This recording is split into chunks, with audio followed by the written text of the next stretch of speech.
12 bayan at lungsod sa Pangasinan muling binaha dahil sa pag-ulan na bunsod ng habagat. Ilang apektadong pamilya bumalik na naman sa mga evacuation centers. Samantala, pag-apaw ng mga ilog patuloy pa ring binabantayan ng otoridad. Ang iba pang detalye, alamin sa report. Mahigit 50 pamilya ang lumikas sa Bunlalakaw Elementary School sa mga Tarong, Pangasinan dahil sa muling pagbaha. Lumikas na raw ang mag-anak ni Aling Germa dahil sa lagpas bewang na baha sa kanilang bahay. Parang 4 na po sir, pabalik-balik. Ganun lang po sir.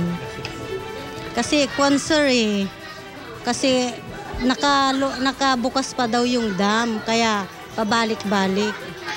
Kawawa naman itong mga bata dahil hindi po sila nakakapasok sila. Ayon sa Municipal Disaster Risk Reduction and Management Office, 7 barangay pa rin ang lubog sa baha sa bayan ng mga Taram. Aabot ng 2 hanggang 3 talampakan ng taas ng baha sa naturang mga barangay. Sila na mismo nagbo-volunteer na mag-evacuate pag nakikita nila ang tubig ay tumataas. So, ang advice lang po, mag-ingat-ingat lang po sila kung talagang hindi na kaya.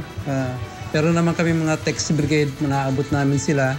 Dahil sa patuloy pa rin na pag-ulan at pagpapakawalan ng tubig mula sa San Roque Dam, mahigpit pa rin ang ginagawang monitoring sa level ng tubig sa mga kailugan sa probinsya. Kagaya dito sa bayan ng Bugalyon sa may Banyaga River, makikita natin na malakas pa rin ang agos ng tubig dito. Sa monitoring ng Pangasinan Provincial Disaster Risk Reduction and Management Office, 10 bayan at 2 lungsod ang lubog pa rin sa baha. Ang karamihan sa mga bayan na lubog pa rin sa baha, binaha noong pang nakaraang buwan. Yun sa along the Agno River na binabahang mga LGUs o mga towns and city ay dahil doon sa, of course, yung tuloy-tuloy na pag-ulan. At the same time, yung tuloy-tuloy pa rin kasi yung pag-release ng water sa San Roque Dam. So, nakakadagdag yun.